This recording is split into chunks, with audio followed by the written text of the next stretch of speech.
प्रभु की सेवक हमारे मध्य में है। हम प्रभु को आदर, महिमा और गौरव दें।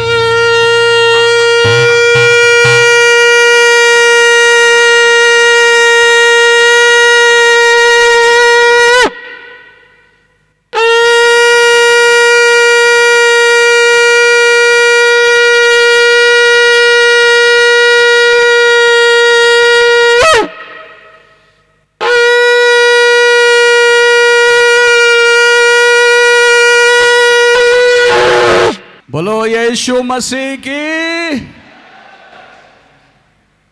मेहरबानी से अपने स्थानों पर बैठ जाएं।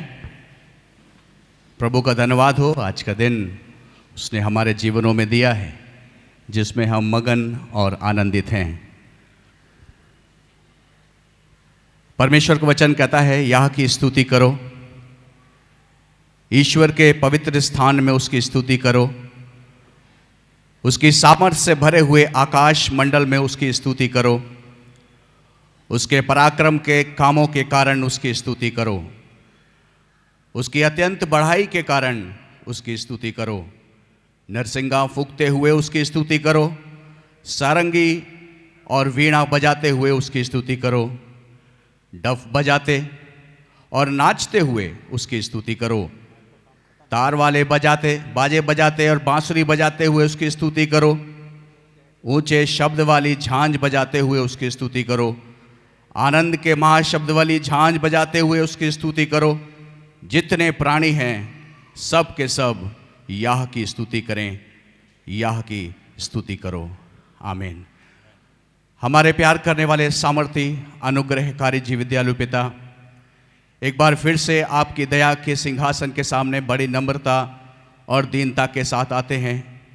धन्यवाद देते हैं प्रभु यीशु मसीह आज के इस मुबारक और सुंदर दिन के लिए, जबकि आपने हमारे सबों के जीवन में ये संभव किया कि हम आपके भवन में बैठकर अपने अपने स्थानों पर प्रभु हम आपकी महिमा और स्तुति कर सकें।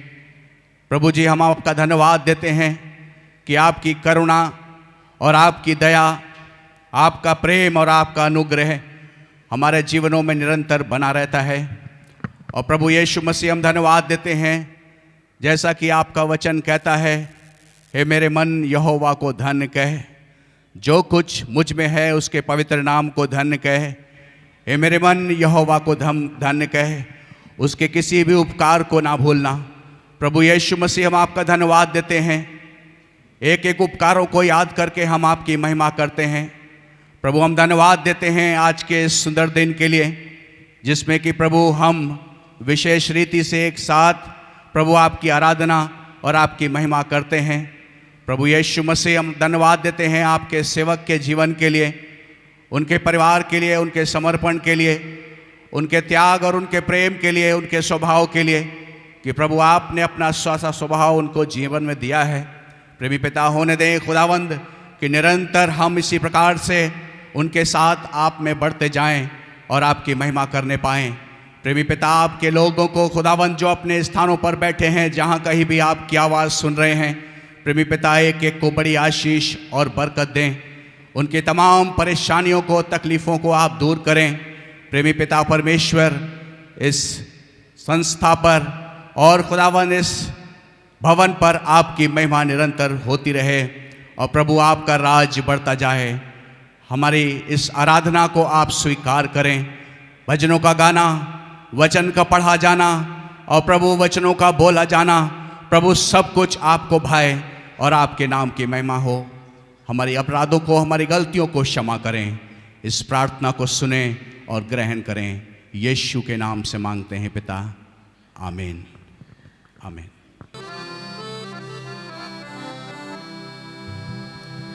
धन्यवाद से दिल मेरा भर के प्रभु आनंदित किया तूने मुझको प्रभु।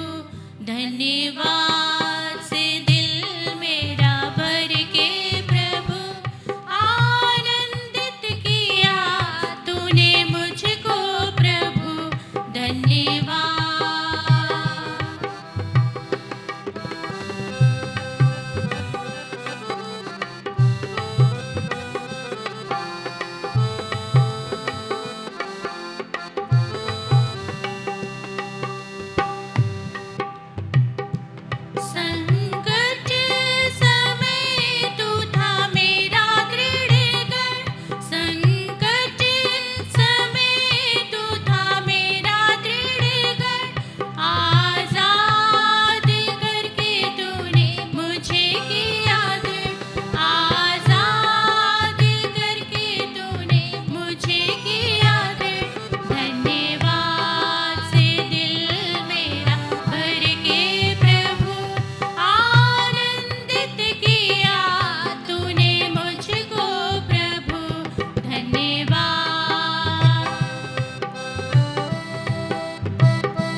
आइए हम परमेश्वर के वचन में से पढ़ेंगे। यिर्मयाह नामक पुस्तक, उसका पहला अध्याय 4 पद से लेकर 10 पद तक। यिर्मयाह उसका पहला अध्याय 4 पद से लेकर 10 पद तक। तब यहोवा का यह वचन मेरे पास पहुंचा, गर्भ में रचने से पहले ही मैंने तुझ पर चित्त लगाया और उत्पन्न होने से पहले ही मैंने तुझे अभिषेक किया। मैंने तुझे जातियों का भजदक्ता ठहराया। तब मैंने कहा, हाय प्रभु यहोवा, देख मैं तो बोलना ही नहीं जानता, क्योंकि मैं लड़का ही हूँ। परंतु यहोवा ने मुझसे कहा, मत कह कि मैं लड़का हूँ, क्योंकि जिस किसी के पास मैं तुझे भेजूं वहाँ तू जाएगा, और जो कुछ मैं तुझे आज्ञा दूं वही तू कहेगा। तू उनके मुख को देखकर मत डर, क्योंकि तुझे छुड़ाने के लिए मैं तेरे साथ हूँ, यहोवा की यही वाणी है। तब यहोवा ने हाथ बढ़ाकर मेरे मुंह को छुआ, और यहोवा ने मुझसे कहा, देख मैंने अपने वचन तेरे मुंह में डाल दिए हैं। सुन, मैंने आज के दिन तुझे जातियों और राज्यों पर अधिकारी ठहराया है, उन्हें गिराने और ढा देने के लिए, नाश करने और काट डालने के लिए, या उन्हें बनाने और रोपने के लिए। परमेश्वर अपने वचन पे आशीष दे। जय यीशु। हम आज के लिए धन्यवादी हैं। आपके भवन में एक साथ बैठ कर के आपकी स्तुति, आपकी प्रशंसा करने के लिए प्रभु जो मौका आपने दिया है, इसीलिए प्रभु हम आपके पास आभारी हैं। हम धन्यवादी हैं कि प्रभु इस परिस्थिति में, जो कठिन परिस्थितियां सारा पृथ्वी में है, फिर भी आपने आशीषित किया है, ताकि हम यीशु दरबार में आकर के आपकी स्तुति और प्रशंसा कर रहे हैं, और आपकी वचन की माध्यम से हम आपकी वचन को सुनेंगे।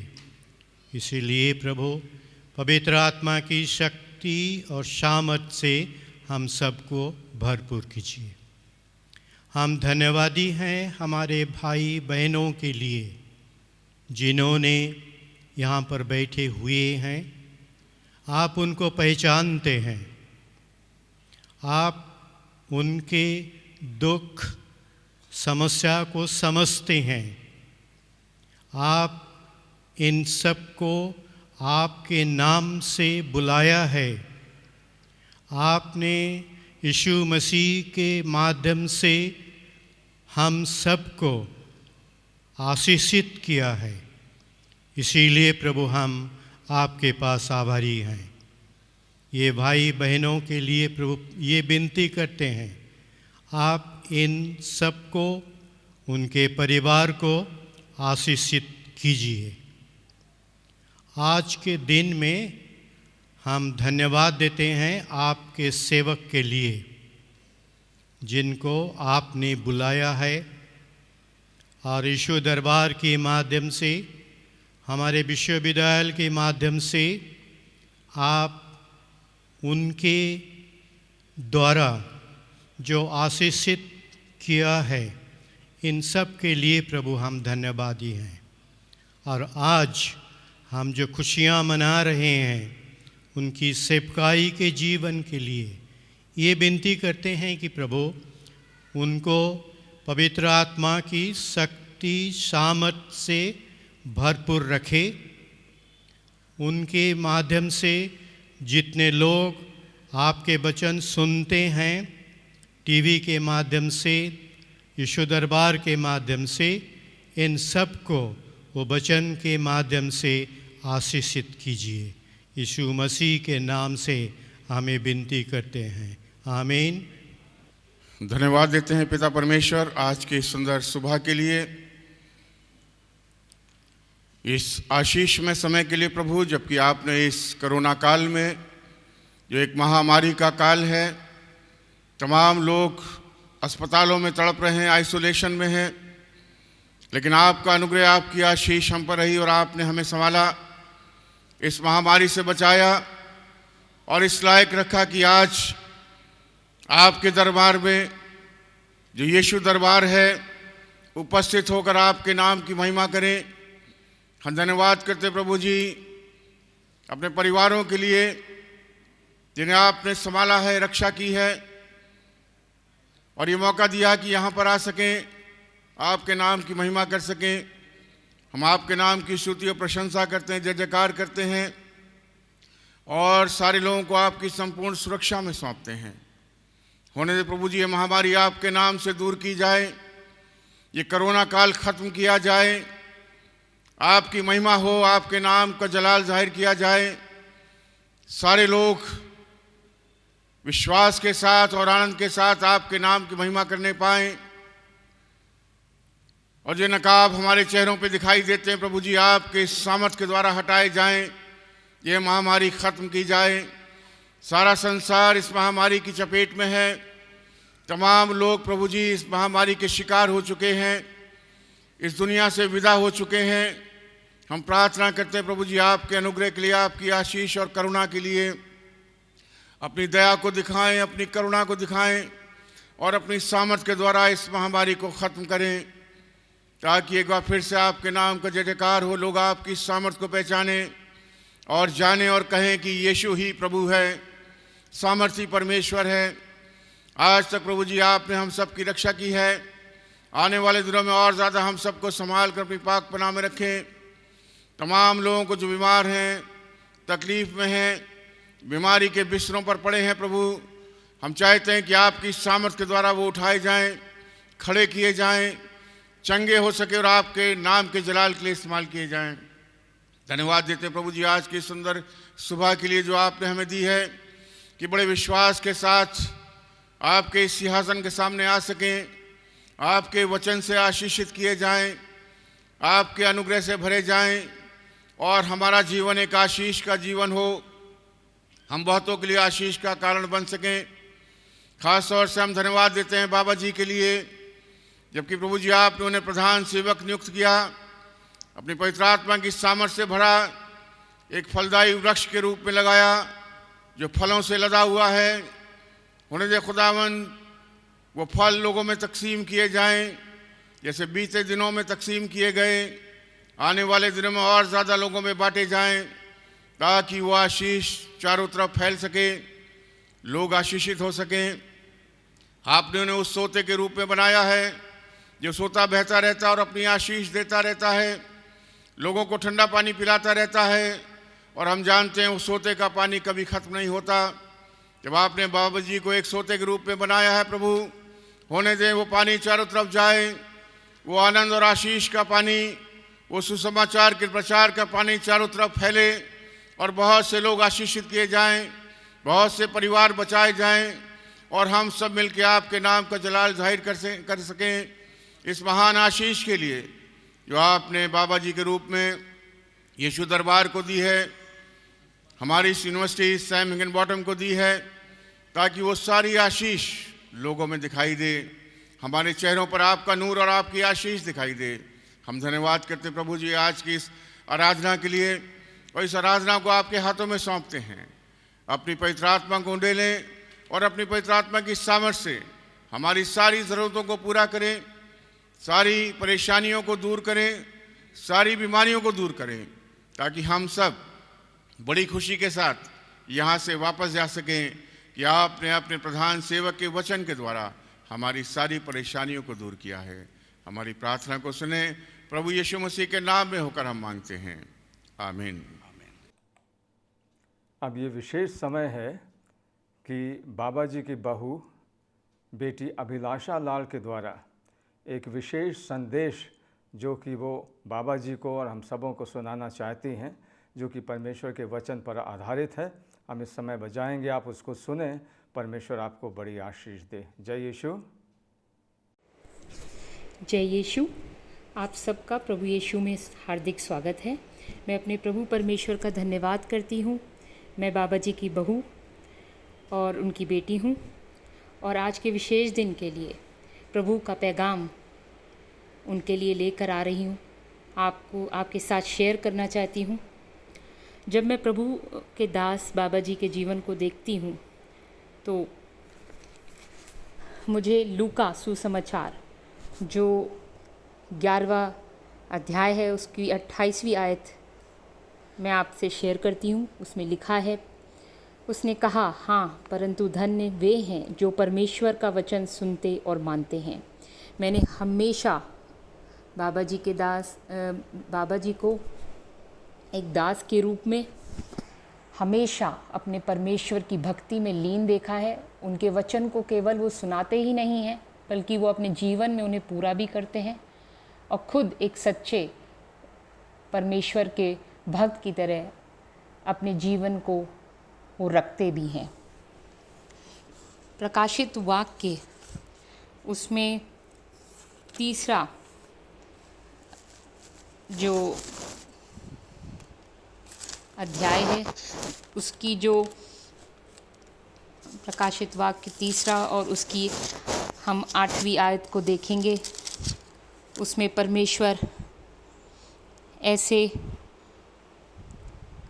भक्तों के लिए, ऐसे अपने दासों के लिए, अपने प्रिय दासों के लिए वो क्या कहते हैं। मैं तेरे कामों को जानता हूँ। देख, मैंने तेरे सामने एक द्वार खोल रखा है जिसे कोई बंद नहीं कर सकता। तेरी सामर्थ थोड़ी सी तो है, फिर भी तूने मेरे वचन का पालन किया और मेरे नाम का इनकार नहीं किया। हमेशा हमने परमेश्वर उनके जीवन में, बाबा जी के जीवन में प्रथम स्थान में देखा है। उनके परिवार के रूप में हम उनको निरंतर जो है सुबह से लेकर शाम तक, रात तक देखते हैं।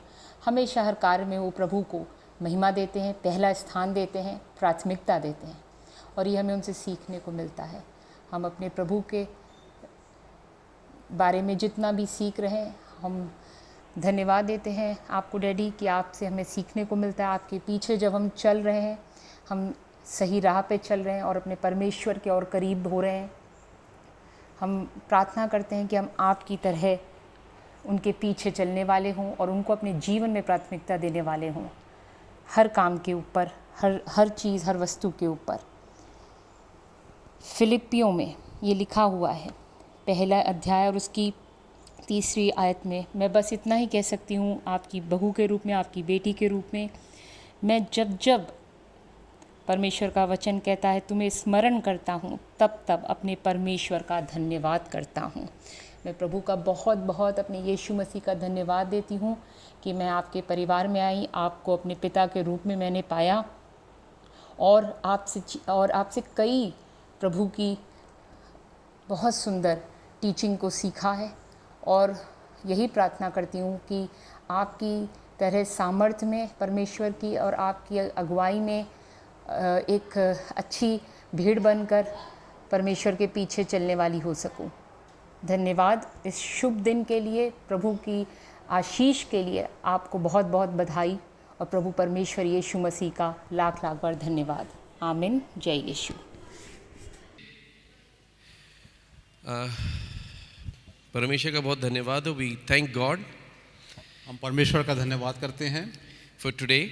आज के दिन के लिए। So many years बहुत वर्षों तक, since my father जबकि मेरे पिताजी became the bishop of Yeshu Darbar. और जब वे यीशु दरबार के बिशप महोदय बनने पाए।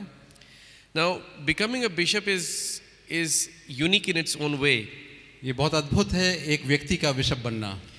And it does not only signify honor, ये केवल इसको प्रकट नहीं करता कि एक आदरणीय पद है, but the hardships, लेकिन कठिन परिस्थितियों में the strength, और उसके लिए सामर्थ्य चाहिए उसमें चलने के लिए, the pain, और जो तकलीफें होती हैं, all you've been through, और आप उसके माध्यम से जाते हैं तकलीफों और कठिनाइयों में।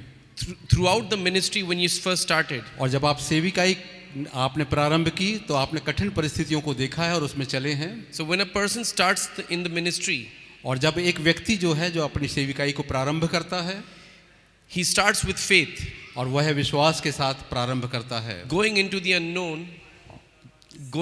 unknown, और अनजाने में प्रवेश करना only by faith, केवल विश्वास के द्वारा, and getting successes, और तब सफलता को प्राप्त करना, and at the same time facing hardships, और उसी समय उसी वक्त साथ साथ कठिनाइयों का सामना करना, facing people who are hating you और लोग आपको घृणा की दृष्टि से भी देखते हैं just because of the gospel.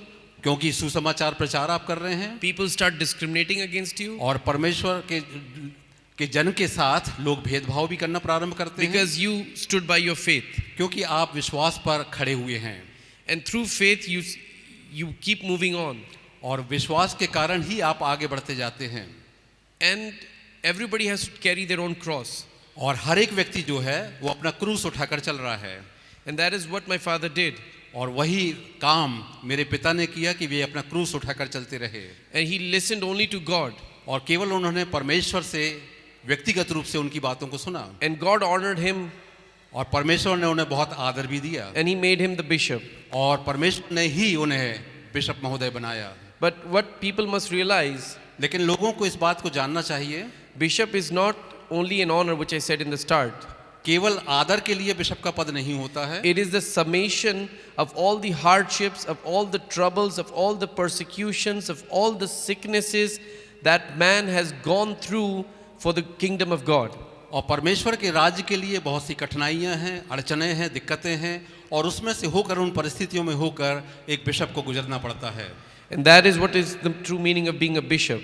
और यही सच्चाई है और सत्यता इसी में है कि एक बिशप को कठिन परिस्थितियों में होकर जाना पड़ता And to है, lead the flock, और जब आप भेड़ों को चरा रहे हैं, to lead the flock, और लोगों का, उन भेड़ों का, हम जो भेड़े हैं उनका मार्गदर्शन करते हैं, and when our flock falls, और जब हम गिरते हैं, when our flock falls, और जब कोई भेड़ गिरती है, the bishop picks him right back up और तब बिशप का कर्तव्य ये होता है कि वो उसे उठाए and bring them back on the right path. और परमेश्वर के सही मार्ग पर, सत्य मार्ग पर उन्हें वापस लाए।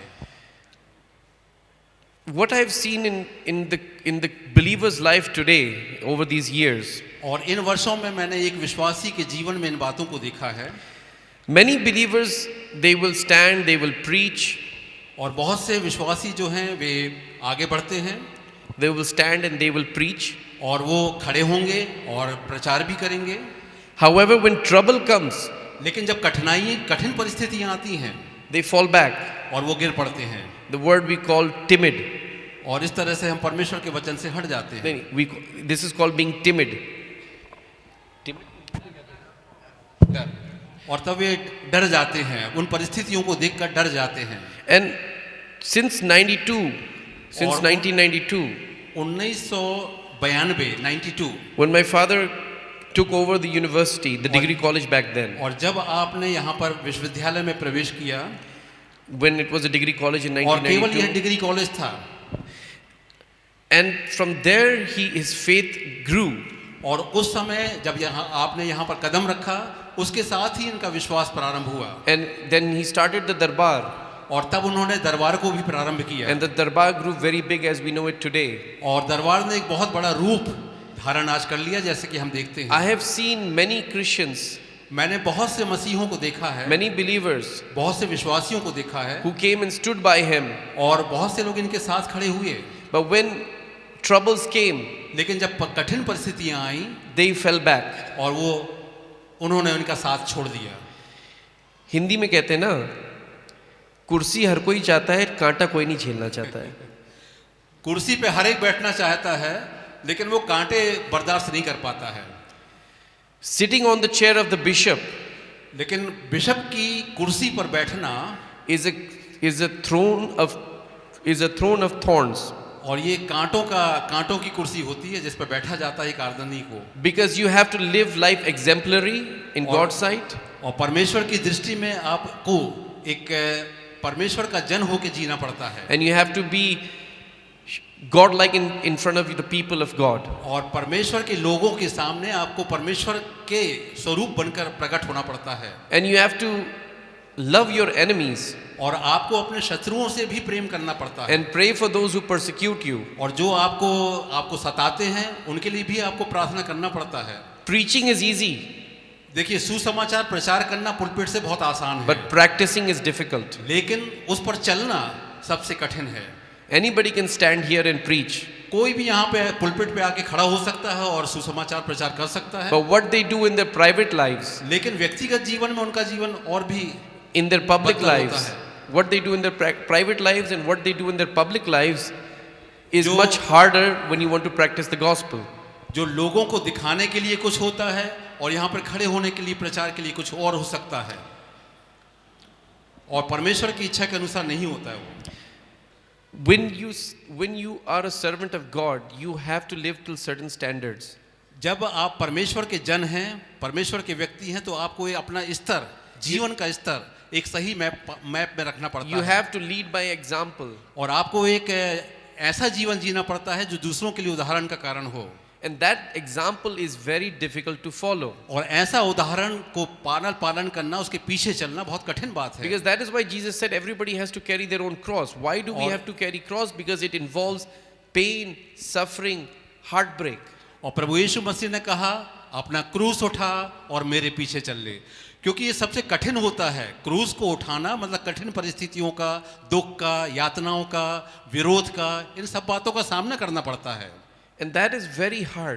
और ये बहुत कठिन है। And I've seen Christians, when we say we are believers, और मैं देखता हूँ कि जो हम लोग मसीही हैं और हम अपने आप को मसीही विश्वासी कहते हैं, we become Masihi only when we read the Bible, और हम लोग केवल क्या बाइबल पढ़ने के लिए मसीही बनते हैं, or when we are going to preach the gospel. और क्या हम प्रचार करने के लिए ही केवल बनते हैं मसीही? But when troubled times come in your life, in your job, लेकिन जब in your कठिनाइयाँ आती हैं circumstances, आपके काम में, आपके रोज के व्यवहार में, then the Bible goes into the storage.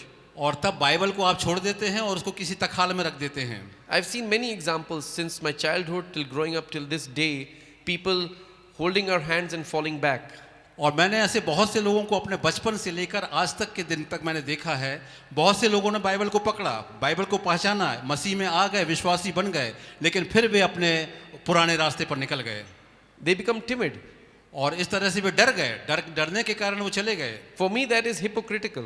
और इस तरह से ये पाखंडी जीवन है, जब हम डर के परमेश्वर से दूर हो जाते हैं। If we become timid while we call ourselves believers, अगर हम लोग डरने वाले हैं तो हम अपने आप को विश्वासी क्यों कह रहे हैं फिर? that becomes hypocritical for me, at least for और me. ये पाखंडी जीवन है। अगर हम डर के यीशु ये मसीह मेरा से भाग सोच है, जाते हैं, ये मेरा सोच है। ये मेरी व्यक्तिगत सोच है।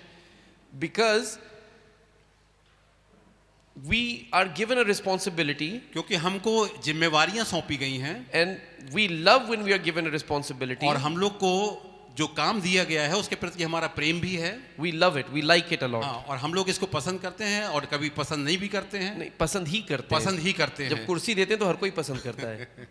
जब भी कुर्सी पे बैठने का मौका मिलता है तो हर जो एक भी पसंद करता जो है। भी कुर्सी हो, जो भी कुर्सी मिले उस पे बैठना हर आदमी पसंद करता है। लेकिन जब जिम्मेदारी निभाना होता है, when we are required to do the responsibility, लेकिन जब जिम्मेवारी हमारे पास आती है और उसको जब निभाने की बात आती है, and we see there are consequences for taking any action, और जब वहां पे ऐसी परिस्थितियां पैदा हो कि कुछ हमें निर्णय लेना है, and there are consequences to that if you take action, और जब आप किसी निर्णय को लेते हैं तो उसके परिणाम भी सामने आते हैं, we move away, और तब हम भागने की कोशिश करते हैं। and then we still hold the Bible and preach. और हम ये कोशिश करते हैं कि बाइबल एक हाथ में रहे और इस तरह के हमारे अन्य निर्णय इस प्रकार से रहें, And we want to please everyone. और हम लोग हर एक को खुश करने का प्रयास करते हैं। Jesus could not please everyone. यीशु मसीह हर एक व्यक्ति को प्रसन्न नहीं कर सका, Then how can we please everyone? तो मैं कैसे, या उस कुर्सी पे बैठा हुआ व्यक्ति कैसे हर व्यक्ति को प्रसन्न कर सकता है? Being on the chair of a bishop और बिशप की कुर्सी पर बैठना is a life of hardship. और ये कठिनाइयों का एक कुर्सी होती है, कठिन परिस्थितियों में जाने वाली कुर्सी है। And not only the bishop faces hardships, ना केवल बिशप महोदय इन कठिन परिस्थितियों का सामना करते हैं, but his family also suffers. और उनका परिवार भी इन्हीं कठिन परिस्थितियों का सामना करता है। But it is like gold, you know, when you go mining, you find gold. जब आप खदानों में जाते हैं, खदानों की जब खुदाई होती है तो वहां आपको सोना मिलता है, सोना, gold, and then you purify it through fire. और तब इसको आग के द्वारा उस सोने को पिघलाया जाता है, शुद्ध किया जाता है। And that is the process of a life of a believer. और इसी प्रकार से एक मसीह विश्वासी के जीवन का भी परिस्थितियां और कार्य होते हैं। For the sake of the gospel, यीशु मसीह के सुसमाचार के लिए इस प्रकार की कठिन परिस्थितियों का सामना करना पड़ता है। for the bishop, no sacrifice is too big. और एक बिशप महोदय इन कठिन परिस्थितियों में होकर कलीसिया को निर्माण करने का कार्य भी करता है। There is no sacrifice too big for the bishop for the sake of the gospel. और There is no sacrifice too big for a bishop for the sake of the gospel. और सुसमाचार के लिए उनको बलिदान भी देना पड़ता है। कोई बलिदान इतना बड़ा नहीं है जो वो ना करे, कोई इतना बड़ा बलिदान नहीं है जो वो कर सके, वो ना कर सके। So you see, it looks यहाँ, if you look here, it looks like there is all glory, honor. ये आप जो यहाँ पर देखते हैं सारी महिमा है, आदर है, सम्मान है। But you must realize the hardships my father has gone through. लेकिन आपको इस बात को जानना चाहिए कि कितनी कठिन परिस्थितियों में होकर मेरे पिता गुजरे हैं, so that the gospel reaches the population. ताकि ये सुसमाचार जो है वो हर एक व्यक्ति के कानों में सुना जा सके। In order to be honored by God, परमेश्वर के द्वारा आदर प्राप्त करने के लिए he requires absolute faith.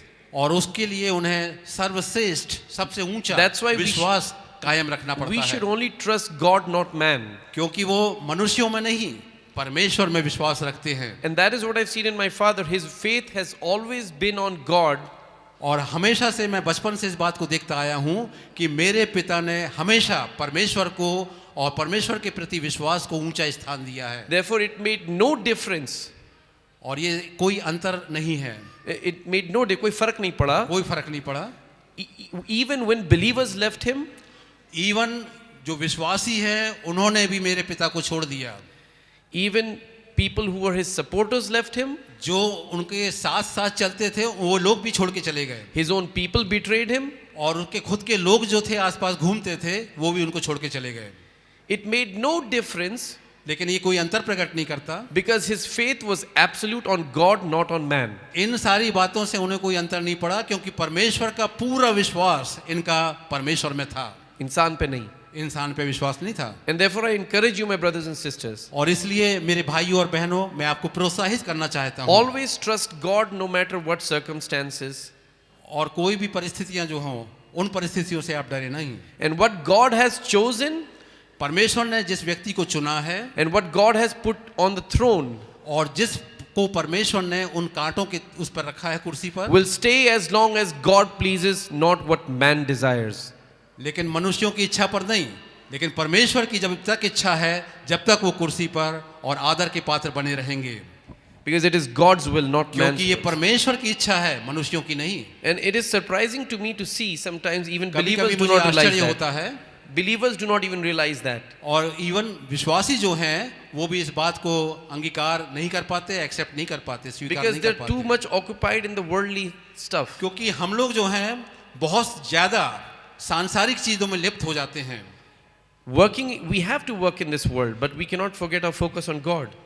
हमको जरूरी है भाई, काम भी करना इस संसार में जरूरी है, लेकिन परमेश्वर पर विश्वास हमारा नहीं हटना चाहिए। What I want to say today आज मैं क्या कहना चाहता हूँ, is I want to honor my father मैं अपने पिता को बहुत आदर देना चाहता हूँ, as the bishop, एक बिशप के नाते वे मेरे Because- लिए आदरणीय हैं, because to become a bishop क्योंकि बिशप बनना, is one of the hardest things in this world, I must tell you. क्योंकि इस संसार में सबसे कठिन काम है। If you are true to the gospel, और यदि आप सुसमाचार के प्रति वफादार हैं, it is one of the hardest things to become a bishop. तो ये बहुत कठिन है कि आप बिशप बन जाएं And और बिशप की कुर्सी पर कंटिन्यू रखें। and I've seen that in my life. और ये मैंने अपने जीवन में देखा है, The hardships, जो कठिनाइयां थी, the pain, जो दुख और तकलीफें थी, the suffering, और यातनाएं थी, the diseases, और जो बीमारियां थी, the opposition, और विरोध, the hate, और घृणा, the fear, और डर, and the enmity, और शत्रुता, and the force of which people attack you और बहुत सी ताकतें थी जिन्होंने इन पर आक्रमण किया for the sake of the gospel सुसमाचार के कारण, is a summation और परमेश्वर के प्रति वे वफादार बने रहे। is the summary of becoming a bishop, is और sitting ये- on that chair. और ये सारी जो है संक्षेप में है कि वो आज बिशप के पद पर हैं, इन सारी कठिनाइयों के होते हुए भी। So, whenever you decide to sit somewhere, take a position of responsibility, whether it is bishop or any other responsibility, जब भी आप किसी बड़ी कुर्सी पर बैठना चाहते हैं, चाहे किसी ये बिशप की कुर्सी हो या अन्य कोई आदरणीय पद हो, you should ask yourself, आपको स्वयं से इस बात को पूछना are you चाहिए, willing to handle the thorns? क्या आप परिस्थितियों का सामना करने के लिए तैयार कांटों को हैं? झेलने के लिए तैयार है? कांटों को, जो परिस्थितियां जो कांटे की हैं कुर्सी के ऊपर, उसको क्या आप झेलने को तैयार हैं? Therefore, do not always think, oh, this is good, this is glorious, but remember the hardships, the pain, the suffering this person has gone through, so that you may be blessed, people may be blessed through him, and the ministry spreads.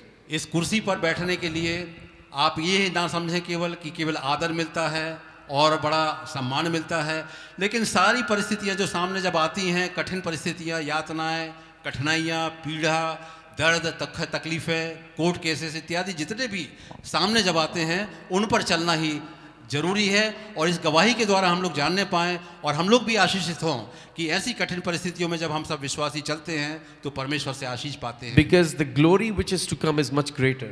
क्योंकि परमेश्वर की जो महिमा है जो आने वाली है वो उससे भी बड़ी है, जो कठिनाइयां हैं परिस्थितियों से भी बड़ी है। And the crown which you will receive when you go through these problems, और जब आप इन कठिनाइयों से पार हो जाते हैं तो एक परमेश्वर के द्वारा आपको मुकुट दिया जाता है and God will reward you और if you stay परमेश्वर आपको faithful. बड़ा इनाम देता है। And I must say, as all people witness here, my father has been faithful, true to the gospel, fearless, done everything God has asked him to do, sacrificing himself, sacrificing his own, and that is the true testament to be absolute faith in God. आप सब इस बात के गवाह हैं कि मेरे पिता ने किस प्रकार की कठिन परिस्थितियों का सामना किया, शत्रुता का, कठिनाइयों का, पीड़ाओं का, यातनाओं का, और ये सब हमारे लिए गवाही का कारण है कि हम सब भी उनके पीछे जो चलते हैं, साथ साथ चलते हैं बाबा जी के, हम लोग भी इन परिस्थितियों से अंत में निकल सकें और अंत में हमको एक बड़ा मुकुट जो परमेश्वर देना चाहता है वो हमें दे।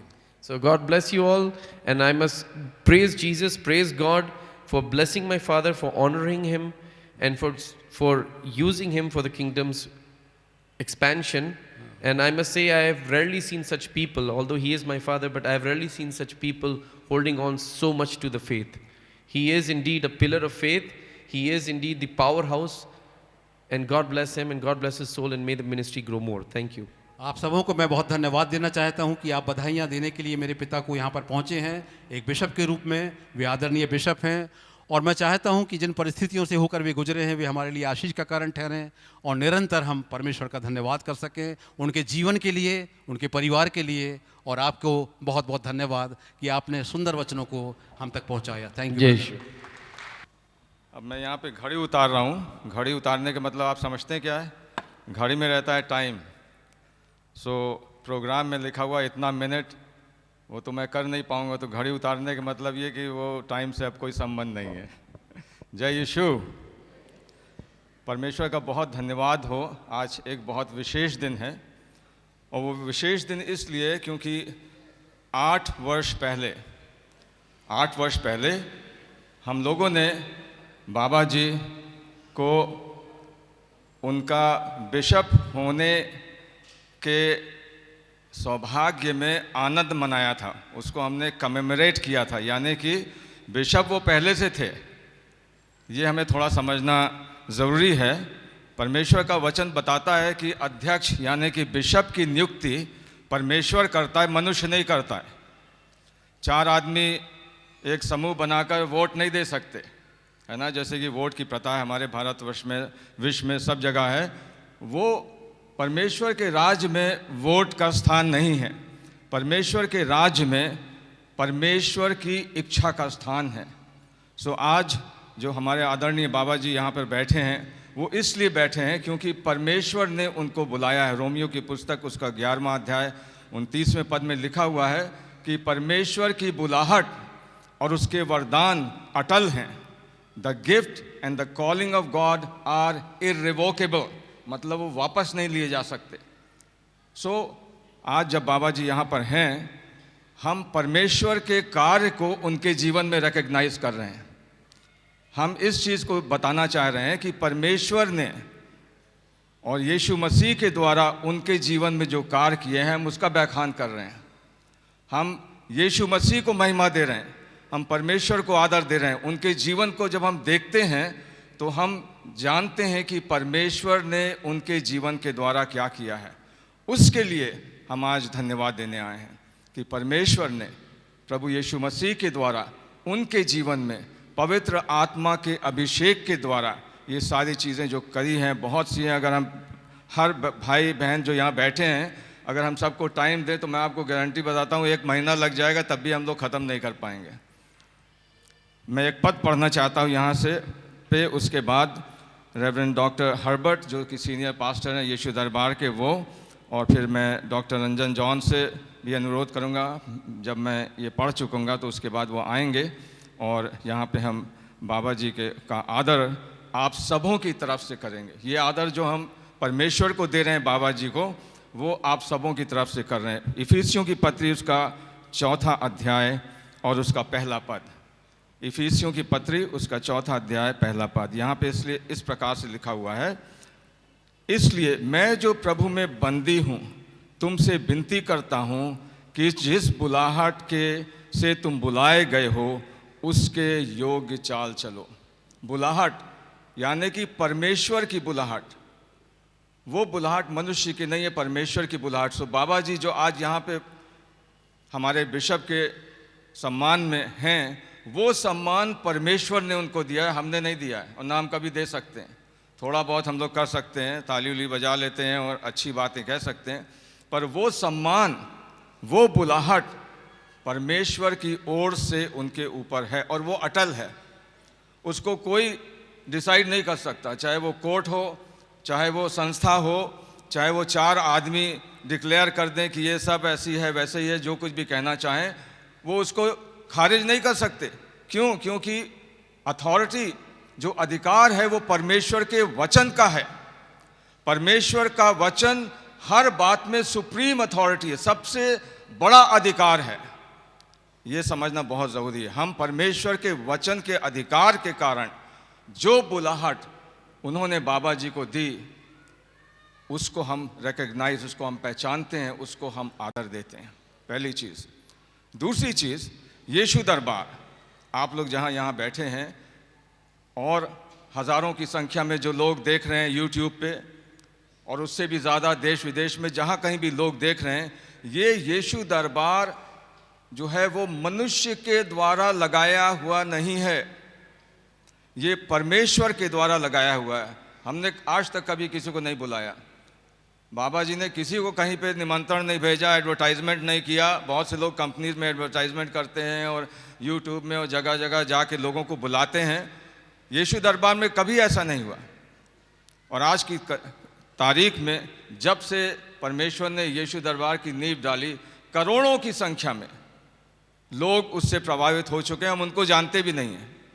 अक्सर लोग आते हैं, कहते हैं अरे आपका बाबा जी का हमने ये वचन यहाँ सुना, और वो बाबा जी ने उनको कभी देखा भी नहीं, परंतु परमेश्वर ने आपका कार्य जो है वो क्या किया, उसको आगे बढ़ाया।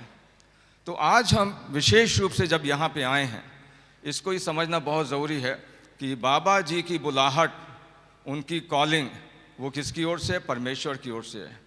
दूसरा चीज़, यीशु दरबार जो मूवमेंट है, जो परमेश्वर की आग है जो फैल रही है, वो मनुष्य के द्वारा नहीं है परंतु परमेश्वर के द्वारा है। इसलिए मनुष्य और कोई संस्था और कोई बॉडी, कोई भी डिसीजन उसको समाप्त नहीं कर सकता। जब तक यीशु मसीह ना आ जाएं, तब तक यीशु दरबार यहाँ पर है और तब तक परमेश्वर अपने चर्च को, अपनी कलीसिया को बढ़ाता रहेगा। परमेश्वर का वचन कहता है कि परमेश्वर की कलीसिया जो है वो उसकी नींव पर डाली गई, यीशु मसीह ने डाला। यीशु मसीह को बताया गया वो कोने का सिरा या वो पत्थर है जिसके की ऊपर सारी चीज़ रहती है। अब यीशु मसीह बिल्कुल अटल है, इसलिए उसकी कलीसिया भी अटल है। इसी प्रकार से हम और आप भी अटल हैं। सो आज विशेष रूप से हम आपको बताना चाहते हैं कि बाबा जी की बुलाहट मनुष्य की ओर से नहीं, परमेश्वर की ओर से है। और यीशु दरबार की कलीसिया मनुष्य के द्वारा नहीं परंतु परमेश्वर ने उसकी नींव डाली है। तीसरी चीज़, जो आपके लिए हम बताना चाहते हैं। अब हमारा और आपका उसमें क्या रोल है, हम और आप यहाँ क्यों बैठे हैं, या हम और आप यूट्यूब के चैनल से हज़ारों की संख्या में क्यों देख रहे हैं, उसका रोल ये है। इफिसियों की पत्री उसका 4 अध्याय और 11वां पद, वहाँ इस प्रकार लिखा है, परमेश्वर ने कुछ लोगों को प्रेरित अर्थात सुसमाचार सुनाने वाले, भेजने वाले नियुक्त किया, कुछ लोगों को भविष्यद्वक्ता बना के नियुक्त किया, कुछ लोगों को सुसमाचार सुनाने वाले नियुक्त किया, कुछ को रखवाले उपदेशक करके दे दिया, जिससे पवित्र लोग सिद्ध हो जाएं और सेवा का काम किया जाए और मसीह की देह उन्नति पाए। सो हमारा और आपका जो इस वचन को सुन रहे हैं, आप सब चाहे किसी भी गांव से के क्यों ना हो, किसी भी शहर के क्यों ना हो, किसी भी देश, भाषा, जाति, कुल जो भी हो, हमारा और आपका जो भाग है यीशु दरबार की कलीसिया में, वो ये है कि परमेश्वर ने हमको भी चुना है। 3 चुनाव के बारे में मैं बात कर रहा हूँ। पहला चुनाव हमारे बिशप महोदय को परमेश्वर ने चुना, दूसरा चुनाव परमेश्वर ने इस कलीसिया की स्थापना करी, तीसरा चुनाव जो आप सब, हम सब जो यहाँ पे खड़े हैं, हमको अलग अलग प्रकार की उसने जिम्मेदारी दी है। और इसलिए आज हम परमेश्वर को धन्यवाद देना चाहते हैं कि परमेश्वर ने किस प्रकार से ये महान कार्य हमारे बाबा जी के द्वारा और यीशु दरबार के द्वारा हमारे मध्य में किया। सो इस समय हम इसको रिकग्नाइज करते हैं, इसको मानते हैं, इसको पहचानते हैं, और आदर के द्वारा हम अपने बिशप महोदय को एक छोटा सा तोहफा देना चाहते हैं। सो ये हम सब एक साथ मिलकर ये तोहफा, ये ट्रॉफी हम बाबा जी को इसलिए दे रहे हैं, हम ये रिकग्नाइज कर रहे हैं कि बाबा जी को परमेश्वर ने चुना और उन्होंने विश्वास योग्यता के साथ जो सेवा करी है, उसके लिए हम परमेश्वर के धन्यवादी हैं।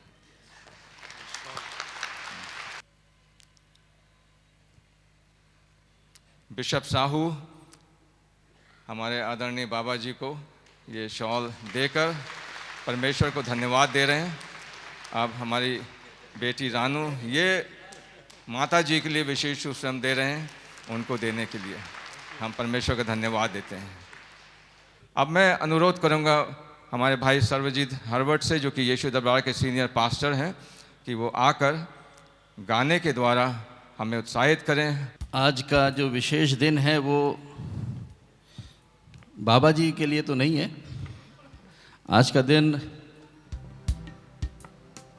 थैंक्स गिविंग का है, उसका मतलब धन्यवाद देने का दिन है। तो हम लोगों का दिन है, मतलब हम सब जो यीशु दरबार के द्वारा प्रभु यीशु मसीह की देह के अंग हैं। आपका समय है, बच्चों का समय है, बुजुर्गों का समय है, और हम लोग यहाँ से प्रतिनिधित्व कर रहे हैं परमेश्वर का धन्यवाद करते हुए बाबा जी के जीवन के लिए। आज का विशेष दिन क्यों है? क्योंकि आज कॉन्सिक्रेशन, यानी कि आज से 7 साल पहले इस दरबार के माध्यम से परमेश्वर पिता ने पवित्र आत्मा की सामर्थ से बाबा जी की सेवकाई का अभिषेक किया था। समझ रहे हैं ना? आज एक विशेष दिन है कि उस दिन को हम लोग सब याद कर रहे हैं, अभिषेक के दिन को, और हम लोग परमेश्वर पिता का धन्यवाद कर रहे हैं बाबा जी के जीवन के लिए।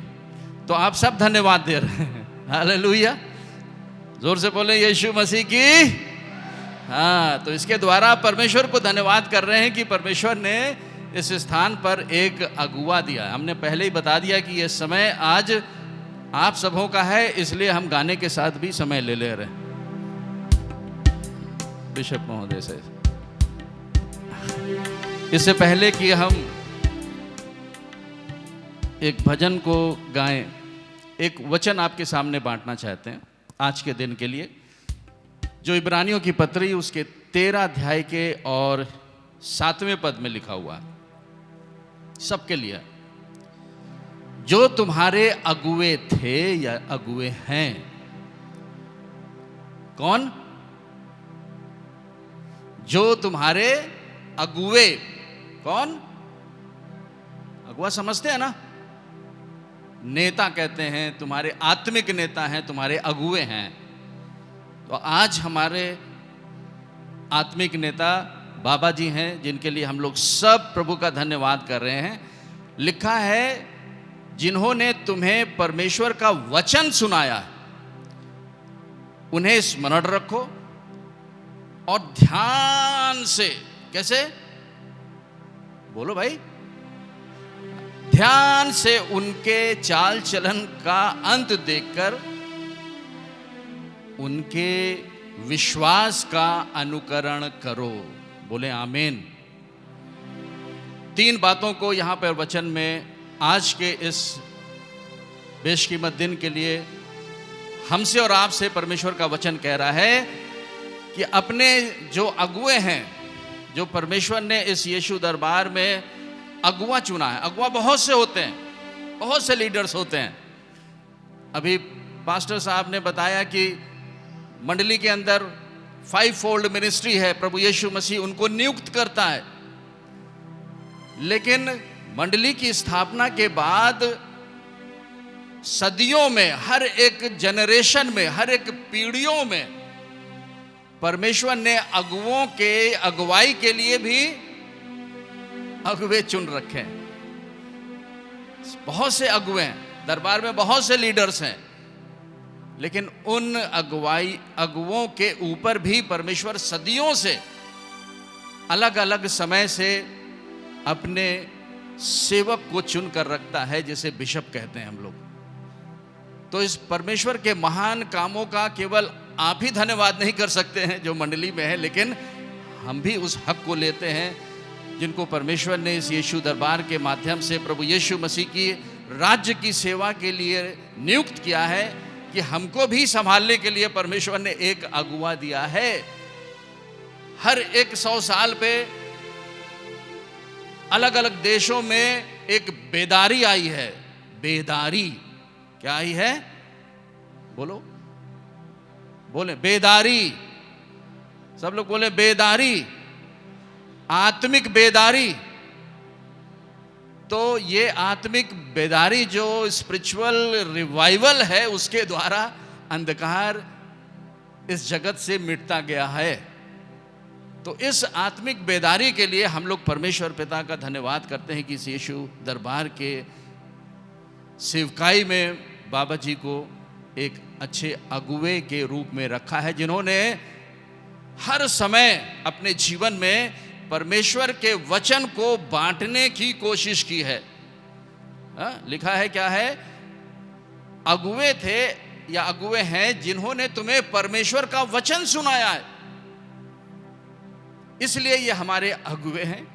उन्हें क्या करना है? स्मरण करना है, हमें जानना है, सोचना है उनके जीवन के बारे में, कि उन्होंने अभी जैसा कि उनके बेटे डॉक्टर जोनाथन ने बताया, उनके चाल चलन, आत्मिक चाल चलन को हम लोग ने देखा है कि कितना कष्ट उठा करके उन्होंने इस सेवकाई को पूरा किया है। उन बातों को रिपीट हम दोहराना नहीं चाहेंगे। तो ये ऐसे अगुवे हैं जिन्होंने परमेश्वर के वचन को लगातार बोने की कोशिश की है, लगातार सुनाने की कोशिश की है। और इसी के साथ दूसरी बातें हैं जो हमारे लिए हैं, आज मंडली के लिए है, कि हमें इन सब बातों पर ध्यान देना है, उसको कंसिडर करना है कि इस सेवा को पूरी करने के लिए उन्होंने कितना कष्ट, कितना दुख उठाया। और तीसरी बात जो और भी महत्वपूर्ण है, सब लोग ध्यान से सुने, कि हमें इनके जीवन में जो सबसे बहुमूल्य चीज है वो क्या है? कोई बता सकता है?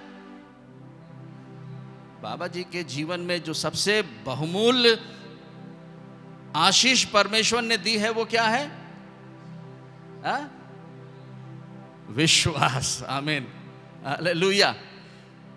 हमें उनके विश्वास का अनुकरण करना है, इमिटेट करना है। किस प्रकार से वो परमेश्वर पर,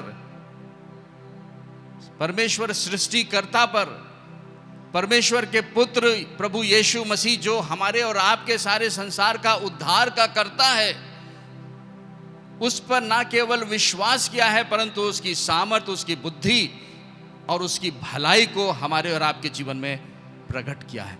आमीन। तो धन्यवाद हो प्रभु का। हम लोग इस बात को आज स्मरण किए हैं, ध्यान दिए हैं और अपने जीवन में उनके विश्वास को अनुकरण करने का एक फैसला लिए हैं कि हमें भी उसी तरह से परमेश्वर के विश्वास को जो बहुमूल है बने रहना है। शुरू में ही भाई यशप ने जो आज का पैसेज पढ़ा है, यर्मिया उसका पहला अध्याय 4 पद से 5वें पद तक।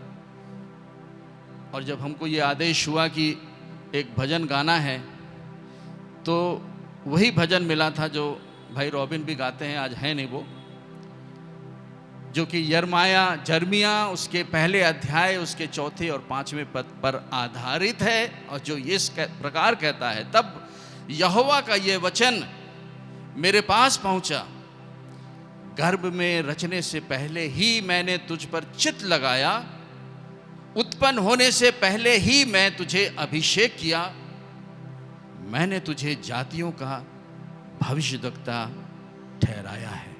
आमीन। बोला करें आमीन।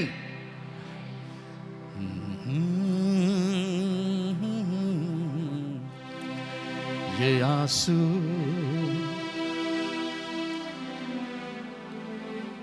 रोकने से नहीं,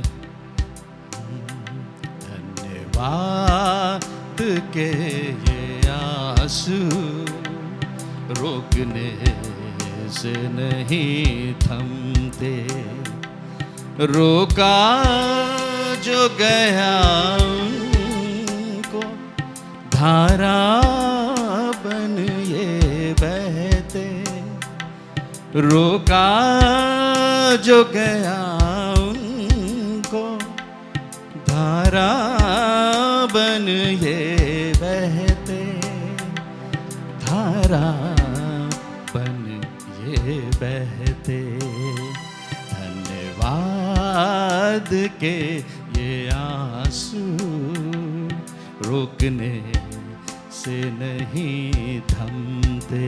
हालेलुया। आज ये विशेष धन्यवाद का समय है। उन वचनों को हम लोग याद कर रहे हैं। माता के गर्भ से थी तेरी ही तो सुरक्षा, माता के गर्भ में थी तेरी ही तो सुरक्षा, अंग मेरे त्वत्व से बने तब तूने ही तो देखा, तब तू ही ने तो देखा, धन्यवाद के ये आंसू रोकने से नहीं थमते। ये एक बहुत आत्मिक भजन है, साथ ही ये बहुत ही साइंटिफिक भजन भी है। किस प्रकार से मानव की रचना होती है उस बात का पवित्र आत्मा बाबा जी के भजन में बातों को प्रकट कर रहा है। कैसे ये बनी हड्डियां, कैसे ये बने थे जोड़, ये कैसे बनी थी हड्डियां, कैसे बने थे जोड़, ये बहता था मैं तरल बन, आत्मा से सब बने थे, आत्मा से सब बने थे, धन्यवाद। हाथों को उठा के गाए, ये आंसू रोकने से नहीं रुकते, धन्यवाद के ये आंसू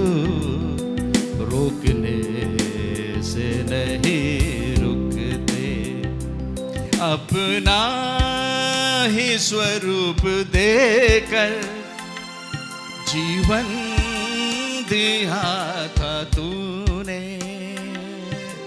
परमेश्वर ने हमें अपनी समानता और स्वरूप में रचा।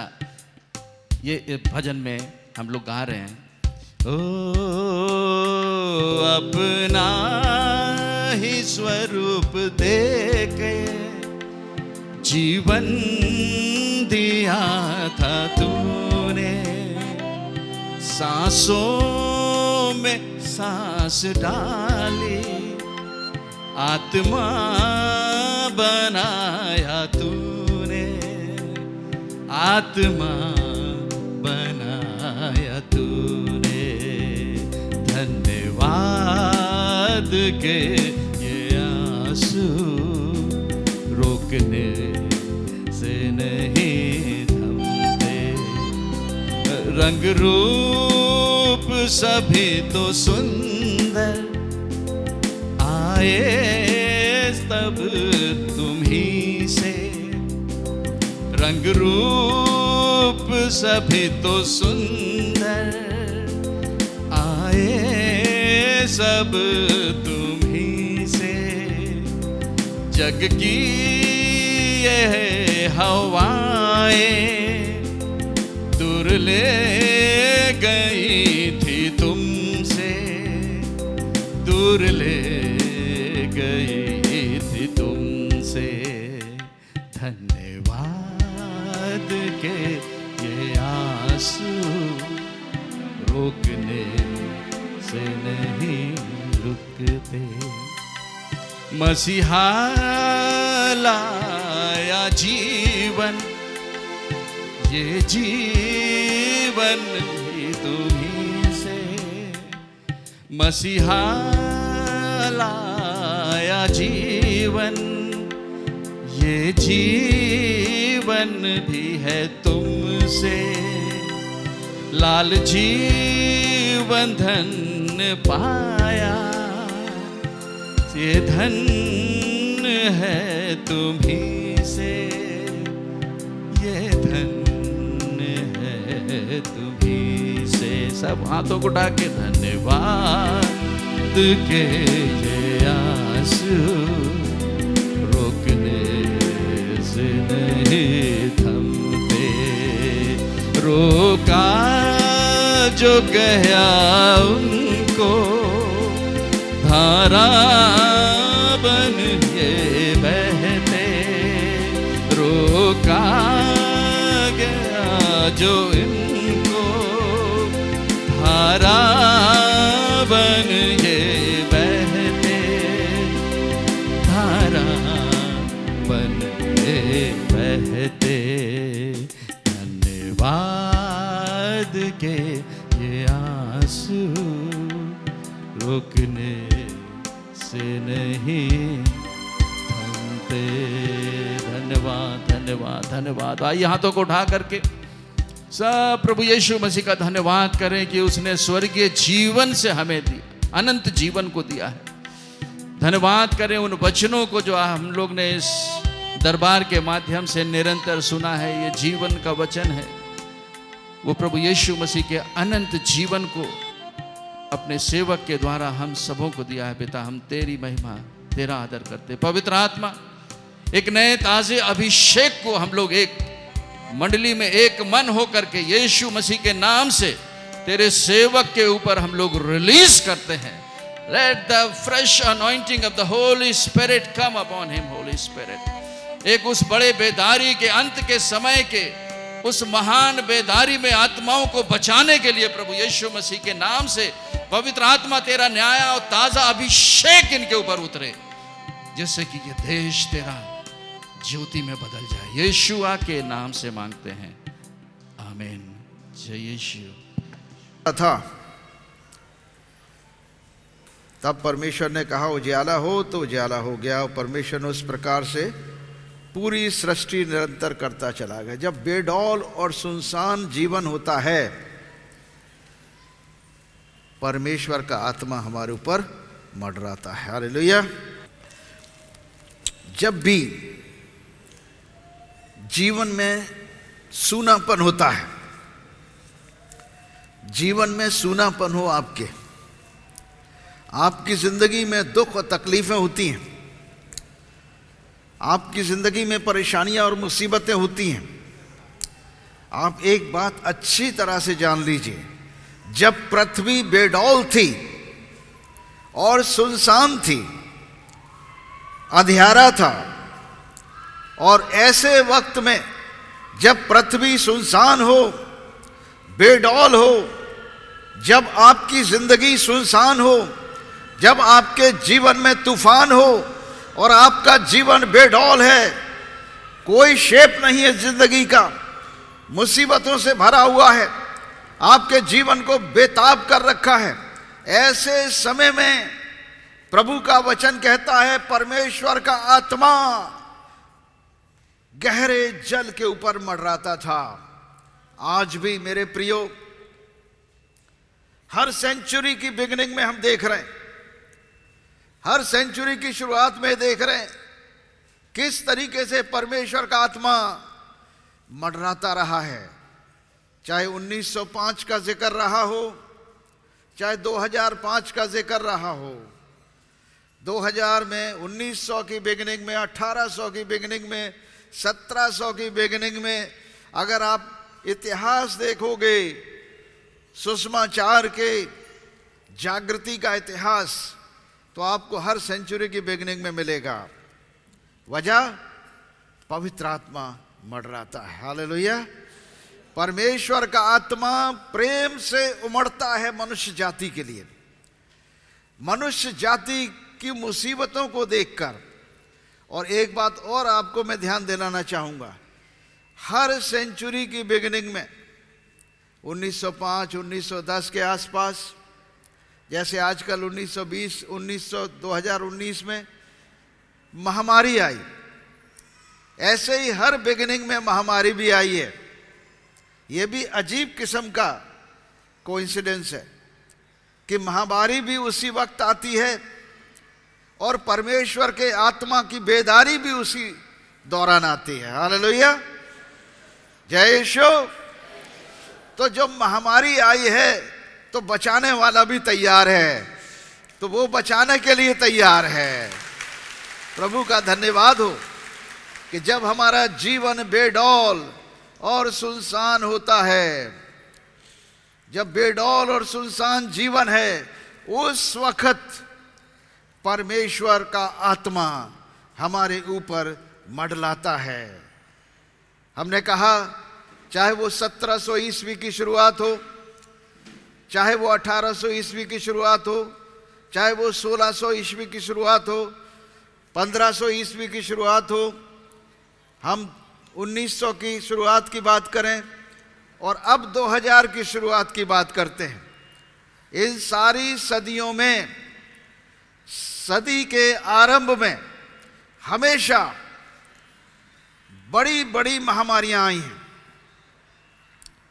जैसे आजकल सदी की शुरुआत है और 2019 में हमने एक महामारी को तजुर्बा किया। इसी प्रकार 1900 में, 1800 में, 1700 में, हर सदी की शुरुआत में महामारी ने मनुष्य जाति के ऊपर आक्रमण किया है। और परमेश्वर ने क्या किया? परमेश्वर ने अपने आत्मा को, बेदारी को उसी दौरान भेजा है। हमेशा आप देख लीजिए, बाइबल के इतिहास में और रिवाइवल की हिस्ट्री में, सुसमाचार के इतिहास में, हर एक सेंचुरी की बिगिनिंग में परमेश्वर ने पवित्र आत्मा के द्वारा नई जागृति भेजी है, पावरफुल रिवाइवल भेजा है। किसी एक देश में नहीं, पूरी दुनिया में। महामारी किसी एक देश के लिए नहीं आती है, किसी एक प्रदेश, एक मोहल्ले के लिए नहीं होती है, वो पूरी पूरी दुनिया के लिए होती है। क्योंकि महामारी किस लिए आती है? मारने आती है, मारने आती है। किसको मारने आती है? परमेश्वर के सृष्टि को। परमेश्वर के लोगों को, दुनिया को, हम परमेश्वर की समानता और स्वरूप में बनाए हुए लोग हैं। परमेश्वर के स्वरूप, परमेश्वर की समानता में बनाए हुए लोगों को समाप्त करने के लिए महामारी आती है। प्रभु का धन्यवाद हो,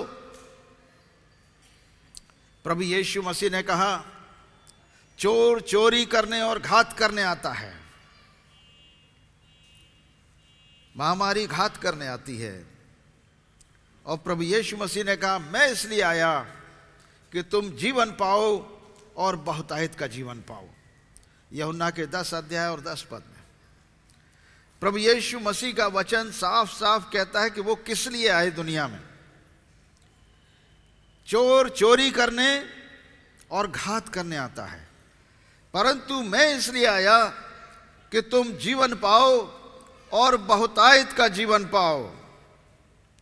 यानी जीवन ही नहीं, शारीरिक जीवन नहीं, अनंत जीवन, अनंत काल का जीवन, हमेशा की जिंदगी, 60, 70, 80 साल की जिंदगी नहीं। इस शरीर को छोड़ने के बाद भी एक जीवन है। हमें उस जीवन की चिंता जरूर करना चाहिए, और उस जीवन की चिंता करने का समय अभी है, मरने के बाद नहीं है, इस वक्त है। आत्मिक जगत में, अनंत काल के जीवन में कोई समय की सीमा नहीं है। इसीलिए यीशु मसीह ने कहा, बहुतायत का जीवन, अनंत जीवन। और यीशु मसीह को भी कहा गया है, वो अनंत काल का पिता है और शांति का राजकुमार है, अद्भुत युक्ति करने वाला पराक्रमी परमेश्वर है। यशाया नबी ने प्रभु यीशु के आने से पहले ये भविष्यवाणी कर दी थी, और यीशु मसीह भी पूरे तरीके से पूरी पृथ्वी के मानव को अनंत जीवन की ही बात कर रहे हैं, परमेश्वर के राज्य की बात कर रहे हैं, और हमें जिंदगी देने की बात कर रहे हैं। तो जिस वक्त हमारा जीवन सुनसान और बेडौल और परेशान है, आज की तारीख में महामारी की वजह से सारा जीवन अस्त व्यस्त हो गया है, टूट फूट हो गई है लोगों के जीवन में बुरी तरह से। कोई किसी के घर नहीं जा रहा है। वाकई में सोशल डिस्टेंसिंग हो गई है। शारीरिक डिस्टेंसिंग तो अपनी जगह थी, ये सामाजिक दूरी बढ़ गई है। कोई सामाजिक कार्यक्रम नहीं हो रहे हैं। शादी ब्याह में भी लोग किसी के शादी ब्याह में नहीं जा रहे हैं डर के मारे। मृत्यु भी किसी की हो जाती है तो आसानी से नहीं जाते हैं, भय है, महारोग का भय है। कहीं ऐसा ना हो कोई रोगी मिल जाए और उससे आपको रोग लग जाए। इतना समाज और दुनिया भयभीत है। परंतु एक बात आप याद रखिए, हमारा सृष्टिकर्ता परम प्रधान परमेश्वर और उसका पुत्र यीशु मसीह हमसे प्रेम करता है। उसने हमें छोड़ा नहीं है। बाइबल के अनुसार संकट में अति सहज से मिलने वाला सहायक है वो।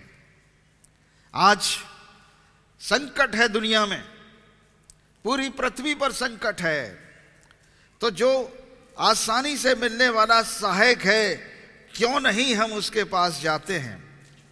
अक्सर लोगों को बताने वाला कोई नहीं है कि हम कहाँ जाएं। भजन संहिता 46 कहता है, परमेश्वर हमारा शरण स्थान और बल है, संकट में अति सहज से मिलने वाला सहायक। इस कारण हमको कोई भय नहीं, चाहे पृथ्वी उलट जाए और पहाड़ समुद्र के बीच में डाल दिए जाएं। मेरे प्रिय विश्वासी भाइयों बहनों और बच्चों, आपका विश्वास जीवते परमेश्वर पर है। आपका विश्वास आपके सृष्टिकर्ता पर है और उसके पुत्र हमारे मुक्तिदाता प्रभु यीशु मसीह पर है। और ये मुक्तिदाता यीशु मसीह मृत्यु के ऊपर जय पाकर पृथ्वी और स्वर्ग का अधिकारी बनकर परमेश्वर पिता के दाहिने ओर स्वर्ग में बैठा है और हमारी प्रार्थनाओं का उत्तर देने के लिए जीवित और जागृत है। हमारा विश्वास उतना ही अटल होना चाहिए जितना परमेश्वर का सिंहासन स्वर्ग में स्थिर है। हालेलुया। क्योंकि हमारा विश्वास अपने ऊपर नहीं है, हमारा विश्वास परम प्रधान परमेश्वर और उसके सिंहासन पर बैठे हुए उसके पुत्र यीशु मसीह पर है, जिसका सिंहासन कभी हिलने वाला नहीं, क्योंकि उसके सिंहासन की नींव न्याय और धर्म पर है। हालेलुया। जिसके सिंहासन की नींव न्याय और धर्म की होती है मेरे प्रियो, उसका सिंहासन कभी नहीं हिल सकता। और हमारा विश्वास यदि उस परमेश्वर पिता पुत्र पवित्र आत्मा पर है जो स्थिर है, जो हमेशा एक सा बना रहता है, जैसा कि संत पौलुस इब्रानियों के 13 अध्याय और 8 पद में कह रहे हैं कि यीशु मसीह कल आज और युगान युग एक सा है।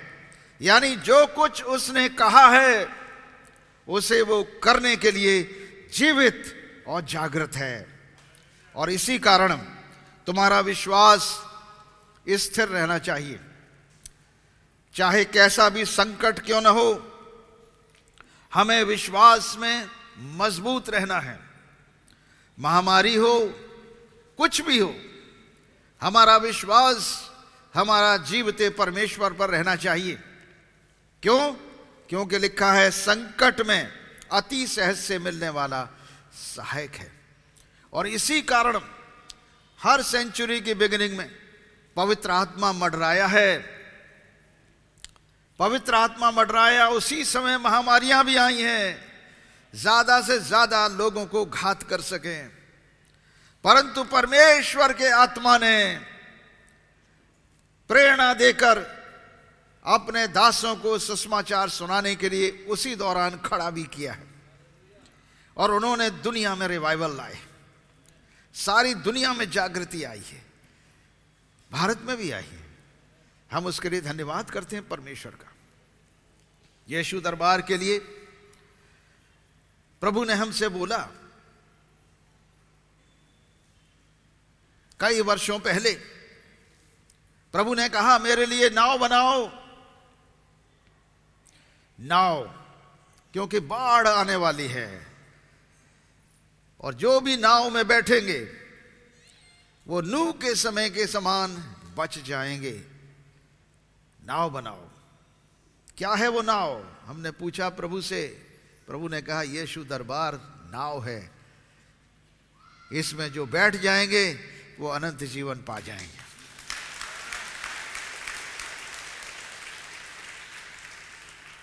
अनंत जीवन होगा तुम्हारा। इस कारण हमको कोई भय नहीं, चाहे पृथ्वी उलट जाए, पहाड़ समुद्र के बीच में डाल दिए जाएं, चाहे समुद्र गरजे और फैन उठाए और पहाड़ उसकी बाढ़ से कांप उठें। एक नदी है जिसकी नहरों से परमेश्वर के नगर में अर्थात परम प्रधान के पवित्र निवास में आनंद होता है, यीशु दरबार में आनंद होता है। परमेश्वर उस नगर के बीच में है, वो कभी टलने का नहीं। पाँव फटते ही परमेश्वर उसकी सहायता करता है। जाति जाति के लोग झल्ला उठे, राज्य राज्य के लोग डगमगाने लगे। वो बोल उठा, पृथ्वी पिघल गई। सेनाओं का यहोवा हमारे संग है, याकूब का परमेश्वर हमारा ऊंचा गढ़ है। आओ यहोवा के महाकर्म देखो कि उसने पृथ्वी पर कैसा कैसा उजाड़ किया है। वो पृथ्वी के छोर तक की लड़ाइयों को मिटाता है, वो धनुष को तोड़ता और भाले को 2 टुकड़े कर देता है, रथों को आग में झोंक देता है। चुप हो जाओ और जान लो मैं ही परमेश्वर हूँ। मैं जातियों में महान हूँ, मैं पृथ्वी भर में महान हूँ। सेनाओं का यहोवा हमारे संग है, याकूब का परमेश्वर हमारा ऊंचा गढ़ है। हालेलुया। इसलिए मेरे प्रियो, अपनी चिंताएं, अपनी फिक्रें, अपने जीवन के सुनसान परेशानियों का वक्त, जैसे हमने अभी उत्पत्ति के पहले अध्याय में पढ़ा कि शुरुआत के दौर में पृथ्वी बेडौल और सुनसान थी। जब आपका जीवन बेडौल और सुनसान होता है, परमेश्वर अपने प्रेम की आत्मा से उमड़ने लगता है, यानी परमेश्वर का आत्मा उमड़ने लगता है। हम जान रहे हैं कि पृथ्वी पर पाप बढ़ा है, पृथ्वी पर पाप बढ़ा है, अपराध पृथ्वी पर बढ़ा है। केवल भारत में नहीं, पूरी दुनिया में पाप बढ़ा है। और जैसे ही पाप बढ़ा है, परमेश्वर का अनुग्रह उससे ज्यादा बड़ा है, उसकी दया उससे ज्यादा बड़ी है, उसका प्रेम उससे ज्यादा उमड़ा है। यानी परमेश्वर का प्रेम जो पवित्र आत्मा के समान उमड़ता चला दिखाई देता है। परमेश्वर का प्रेम कैसे दिखाई देता है? पवित्र आत्मा के जुम्मिश करने से, पवित्र आत्मा की मडराने से। पवित्र आत्मा मडराता है तो परमेश्वर का प्रेम उमड़ता है, और परमेश्वर का प्रेम उमड़ता है तो एक नई सृष्टि बनती है। नई सृष्टि पवित्र आत्मा के द्वारा बनाई जाती है। वो नई सृष्टि किस सूरत में बनती है? वो नई सृष्टि परमेश्वर के पुत्र की समानता और उसके स्वरूप में बनती जाती है। हम लोग भी जब पवित्र आत्मा हम पर मंडराएगा और मंडराता है, तो वो हमें नई सृष्टि बनाता है, और वो नई सृष्टि परमेश्वर के पुत्र की समानता में होती है। बुराइयां दूर हो जाती हैं, पाप दूर हो जाता है, श्राप टूट जाते हैं, अपराध दूर हो जाते हैं, दुष्ट आत्माओं के प्रभाव हट जाते हैं, और हमारे जीवन में आनंद और शांति की आत्मा से परिपूर्ण हो जाते हैं। मेरे प्रियो, परमेश्वर ने अपने पुत्र को, यीशु मसीह को इस जगत में आनंद का सुसमाचार सुनाने भेजा है, मौत का नहीं। आनंद का सुसमाचार है। आनंद का सुसमाचार है क्या? कि मनुष्य को जिसकी सूरत बिगड़ गई है, जिसकी सीरत बिगड़ गई है, जिसका जीवन बेडौल है और सुनसान है, उसे नया जीवन दे सके, उसे नई सृष्टि बना दे। और उस नई सृष्टि बनाने के लिए परमेश्वर ने कितना बड़ा प्रयोजन किया। यानी स्वर्ग पृथ्वी पर आ गया। 2000 साल पहले परमपिता परमेश्वर ने माता मरियम को चुना, और लिखा है, मरियम ने पूछा कि मेरे कैसे पुत्र होगा कि पवित्र आत्मा तुझ पर मंडराएगा, साया करेगा। पवित्र आत्मा तुझ पर साया करेगा, जो गर्भ में तेरे आएगा वो पवित्र आत्मा की ओर से होगा, और वो पवित्र परम प्रधान परमेश्वर का पुत्र कहलाएगा। यानी वो सर्वशक्तिमान परमेश्वर का आत्मा, पवित्र आत्मा देह धारण करके मनुष्य बनता है, और अपनी देह पर, पवित्र निष्पाप निष्कलंक देह के ऊपर सारे जगत के श्राप और पापों की जिम्मेदारी लेता है, और सारे मनुष्यों के लिए उद्धार के लिए प्रार्थना करता है, पाप क्षमा के लिए प्रार्थना करता है, और उनके पापों की जिम्मेदारी स्वयं पर लेकर पाप का दंड मृत्यु अपने शरीर पर ले लेता है। क्रूस पर टांग दिया जाता है, और क्रूस पर केवल टांगा ही नहीं जाता है, प्राणों को भी त्यागता है। पाप का दंड जो मृत्यु है, स्वयं उठाकर कब्र में गाड़ा जाता है, अपने वचन के अनुसार तीसरे दिन मुर्दों में से जी उठता है और 40 दिन के बाद जीवित स्वर्ग में उठाया जाता है।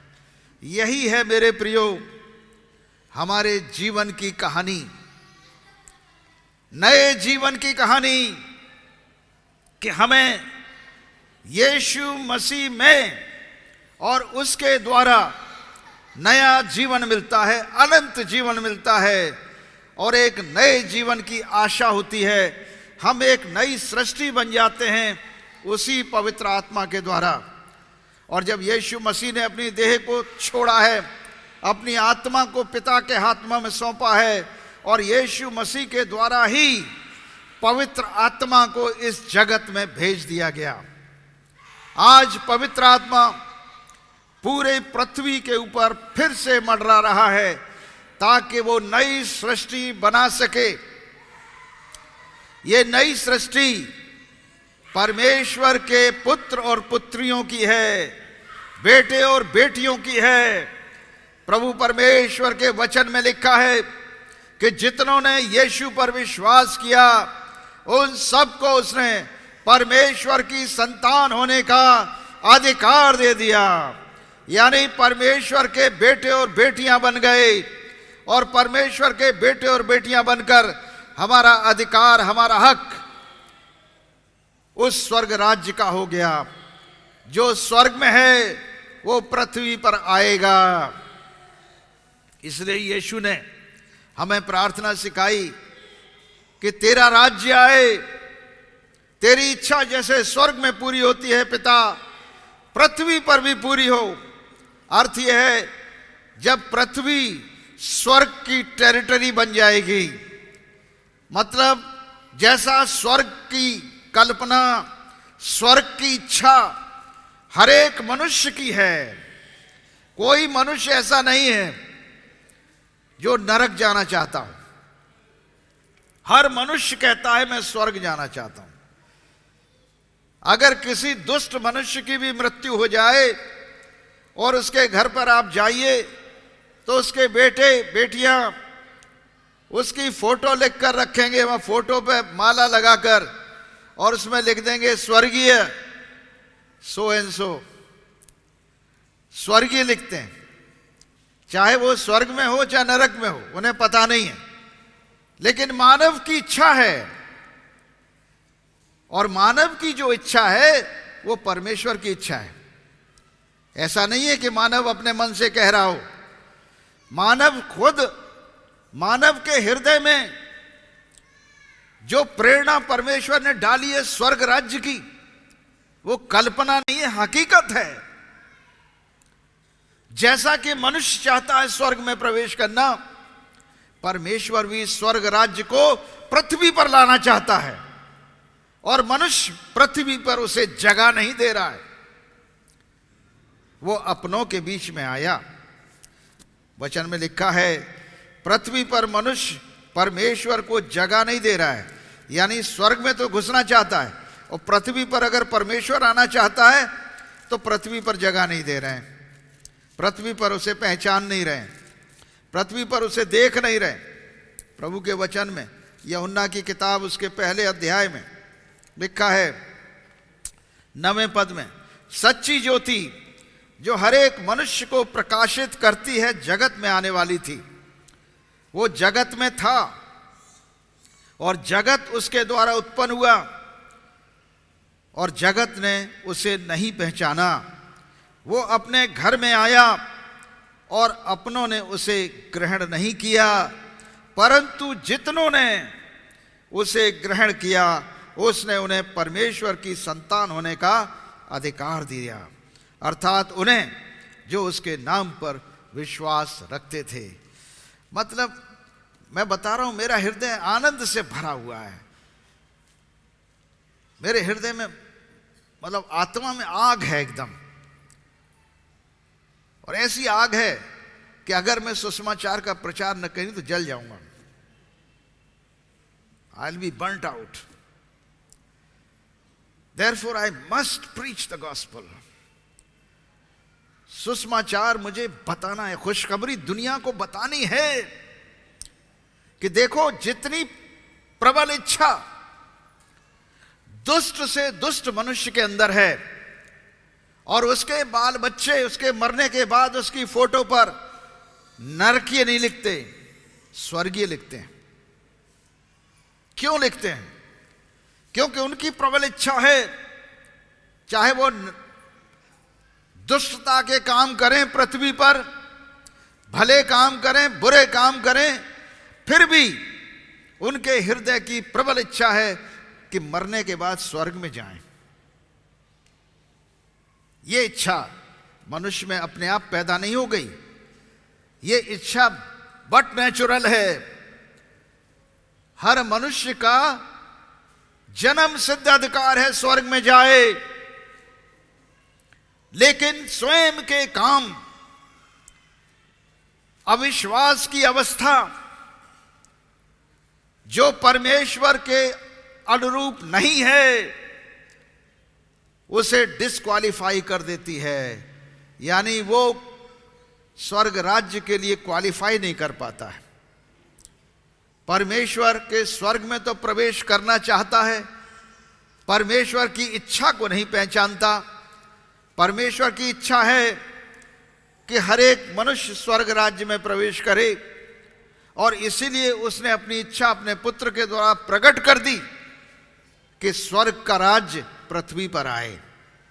इससे बढ़िया बात क्या है? अगर स्वर्ग पृथ्वी पर आ जाए और पृथ्वी पर स्वर्ग हो जाए, हम सब फरिश्तों के समान हो जाएंगे। हमारा जीवन स्वर्गीय जीवन हो जाएगा, नरकी नहीं रहेगा, अपराध दिखाई नहीं देगा कहीं, प्रेम ही प्रेम दिखाई देगा, स्वच्छता और पवित्रता दिखाई देगी, निष्कलंकता दिखाई देगी। मनुष्य के जीवन से पाप की समाप्ति हो जाएगी, क्योंकि स्वर्ग में कोई भी पाप नहीं है। पाप पृथ्वी पर है, और पूरे तरीके से पाप की क्षमा होने के बाद मनुष्य परमेश्वर के राज्य में प्रवेश कर सकता है। और उसी का इंतजाम परमेश्वर पिता ने अपने पुत्र के द्वारा स्वर्ग राज्य के अधिकारी को, स्वर्ग राज्य के मालिक को मनुष्य बनाकर पृथ्वी पर भेज दिया, ताकि वो हम मनुष्यों के बीच में आकर हमारे पापों को क्षमा करे और हमें नया जीवन दे। इसलिए बहुतों ने उसे नहीं पहचाना, बहुतों ने उसे नहीं ग्रहण किया यीशु मसीह को। और बाइबल में लिखा है कि जितनों ने उसे ग्रहण किया, उसने उन्हें परमेश्वर की संतान होने का अधिकार दे दिया। अर्थात उन्हें जो उसके नाम पर विश्वास रखते हैं, वे न तो लहू से और न शरीर की इच्छा से और न मनुष्य की इच्छा से उत्पन्न हुए हैं, परंतु परमेश्वर की इच्छा से उत्पन्न हुए हैं। परमेश्वर की इच्छा है कि हर एक मनुष्य परमेश्वर की संतान बन जाए। हमारा पहला जन्म मनुष्य का जन्म है, और दूसरा जन्म हमारा, नया जन्म हमारा परमेश्वर की संतानों का जन्म है, और ये विश्वास का जन्म है जो प्रभु यीशु मसीह ने हमें दिया है। मेरे प्रियो, आज के दिन ये नए जन्म का संकल्प, नए जीवन का संकल्प, स्वर्ग राज्य की ओर हमारी दृष्टि बिल्कुल सही है। हर मनुष्य को स्वर्ग राज्य की दृष्टि होनी चाहिए, लेकिन स्वर्ग राज्य कैसे आएगा, ये भेद तो हमें 2000 साल पहले प्रकट हो चुका है। इस भेद का ही तो प्रचार करना सुसमाचार कहलाता है। इसी भेद को तो हम दुनिया को बता रहे हैं कि देखो, यीशु मसीह पर कोई आदमी राजनीति न करे, यीशु मसीह के नाम पर कोई आदमी रिलीजन न बनाए। यीशु मसीह सबका है, सबसे प्रेम करता है और सारी मानव जाति का उद्धार करता है। वो किसी एक जाति और किसी एक धर्म का प्रभु नहीं है। और इसी वास्ते ये सुसमाचार का भेद आज फिर से इस सेंचुरी में हम लोगों को दिया गया है, ताकि हम इस भेद को इस पृथ्वी पर प्रकट करें और इस ज्योति को चमकाएं, ताकि अंधकार पृथ्वी से मिट सके, अंधकार आपके जीवन से मिट सके। तो सबसे पहला एक्शन है लेट देयर बी लाइट, रोशनी हो जाए। तो रोशनी हो गई। आज हम लोग यही प्रार्थना करेंगे, हमारे जीवनों में रोशनी हो जाए और अंधकार मिट जाए। अपने स्थानों में खड़े हो जाएंगे, हम प्रार्थना करेंगे।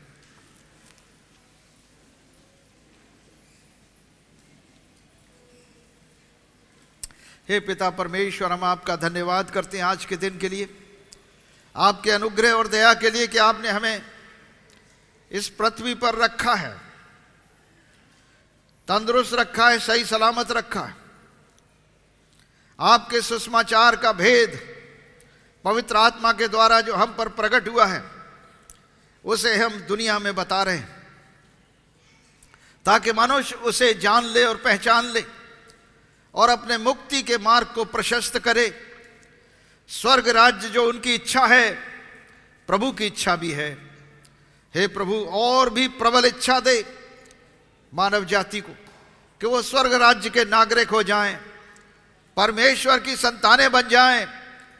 और उसका मार्ग तो केवल एक है, आपका पुत्र यीशु मसीह, जो स्वयं मार्ग है, जीवन है और सत्य है।